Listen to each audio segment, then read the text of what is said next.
Hello everybody, welcome back. This is class 2, part 2.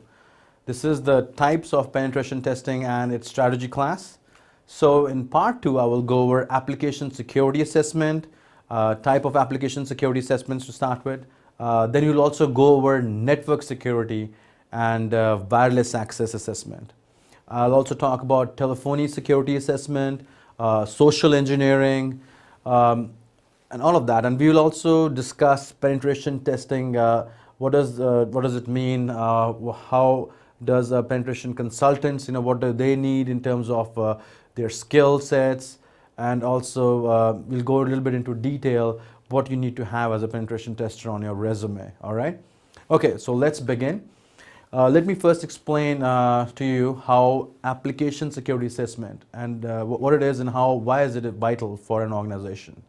So as we know, it is not possible to prevent a weak application from exposing an organization's assets, even in a well-deployed and secure infrastructure. So basically network points depict each logical and physical segment. So each network point, right? So the goal of this type of assessment is to ensure that your application does not reveal or grant access to the core servers and also to your software within a network, right? So that is the main reason for your application security assessment. So as I said, the application security assessment is designed to identify your access threats to start with. And this could be to your organization through bespoke, through proprietary applications or other systems which you're running within your organization. So this test basically checks an application so that a malicious user cannot access or modify, even destroy data or even try to tamper with services from within the system. So basically the vulnerabilities of a web application can be identified with the help of your web application testing, and usually this involves executing an application remotely without knowing the inner workings of an application, right? So you don't know what is the structure like and how each components are interacting with each other. So the best way to perform a test is to exploiting various vulnerabilities of an application through a series of, you can say, a systematic and repetitive tests. So you keep on repeating in a very systematic manner that, okay, this is working now, oh yeah, this works. So you're trying to exploit various vulnerabilities. So it's like a hit and trial, I would say, right? All right, so next let me introduce you to some of the more important components of application testing. First I want to go over is the source code review process. We've all heard about it. Let me talk a little bit more and teach you what exactly a source code review process is and what you need to know from a penetration tester standpoint. So a source code review basically helps to ensure that an application does not contain any important information that an attacker might use to exploit your system or your application. For instance, clearly available application code may include your test comments, names, or clear type passwords also are found that can reveal essential data or access or information about the application to the intruder. So it's very vital that you mask all these or take them out, So next is your authorization testing. So basically authorization testing tests the system responsible for the commencement and maintenance of user sessions, right? So this is your authorization testing. So are you authorized or not? So there's a system which of course keeps all that list in there, right? So it involves basically testing of the input application of your login fields, your security cookies, and even lockout testing to ensure that the valid sessions cannot be hijacked, because session hijacking is very common. Authorization testing is performed to identify the permission status of logged in systems and helps to identify the unauthorized access. So that is what authorization testing is. It's very key, very important. You should definitely be familiar with it and try to see if your application or your applications are safeguarded by performing this kind of a testing. So the next component of application testing is functionality testing. So how does functionality testing work? All right, so that's the key question here. Well, it basically tests the system that are responsible for an application functionality. You may say it involves testing of the input validation of characters and or the specific URLs. Another one is your web penetration testing. So web penetration testing involves checking a web application written in any languages. It could be in your J2EE, it could be in ASP.NET, it could be in PHP.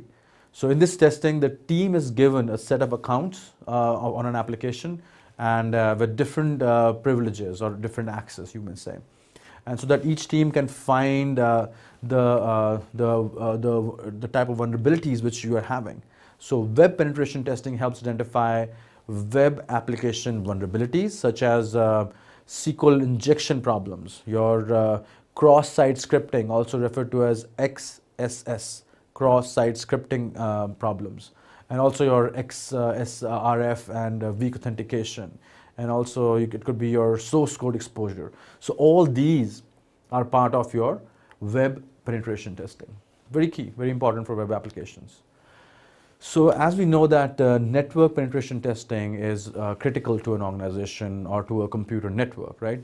It is designed to assess an organization's network and system security risks and also the vulnerabilities in a way that an attacker might access the network. So that's how the main goal for network penetration testing is. So usually network penetration testing uses processes and tools to scan the network for your vulnerabilities and also helps organizations to develop security policies. Very important, right?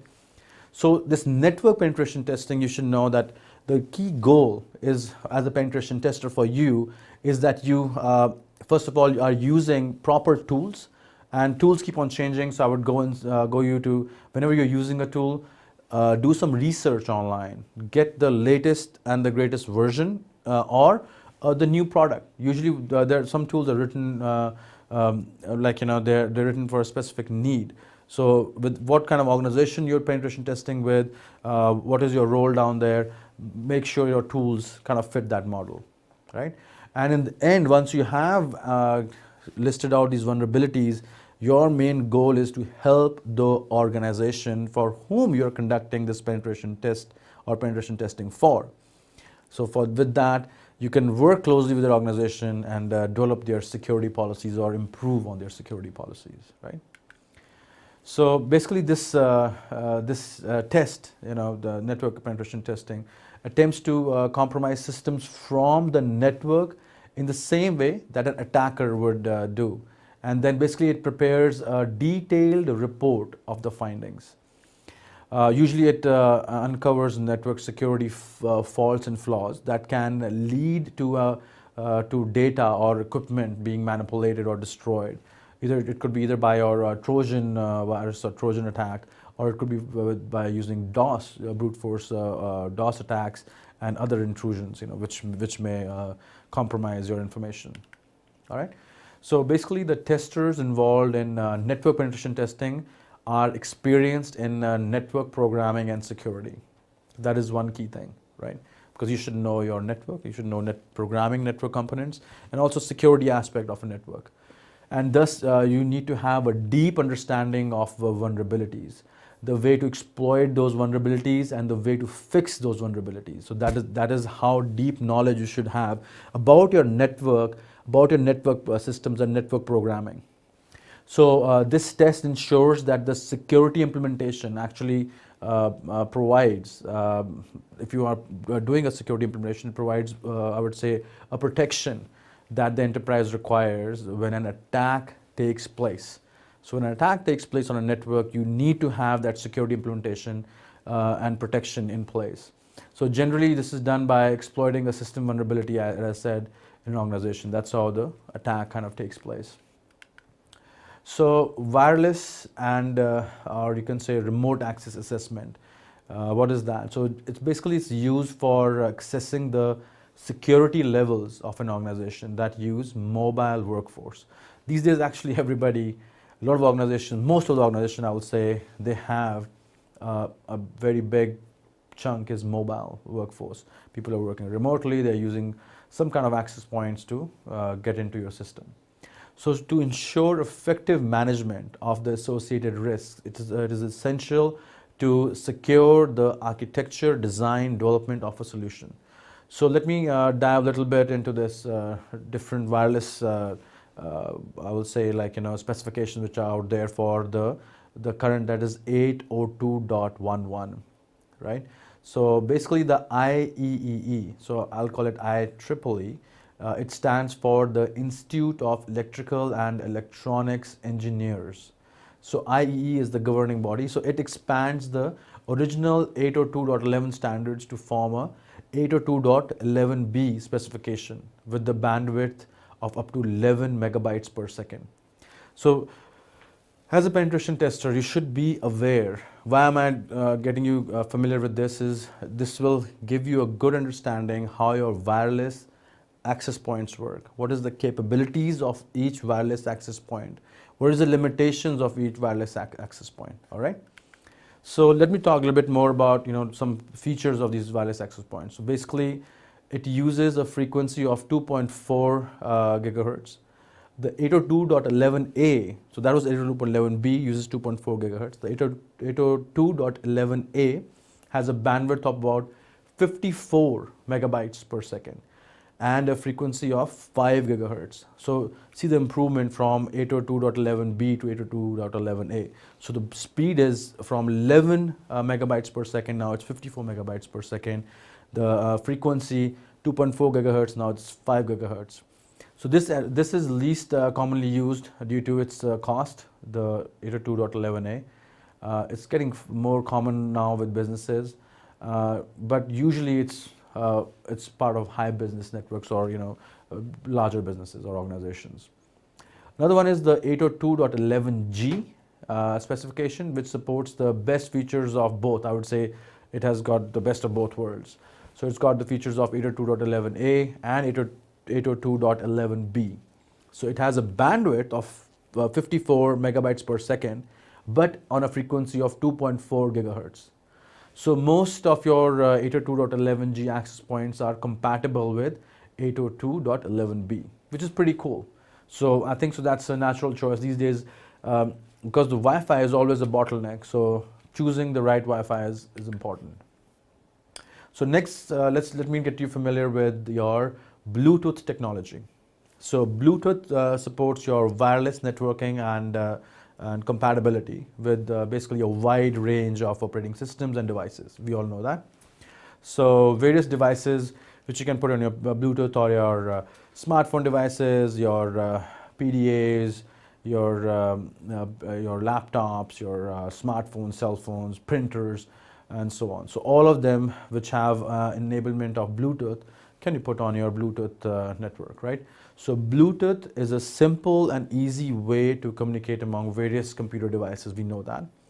So the radio communication channel is a fast fading mobile radio channel, right?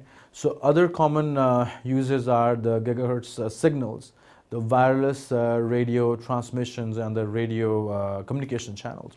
So those could be other wireless remote access assessment examples.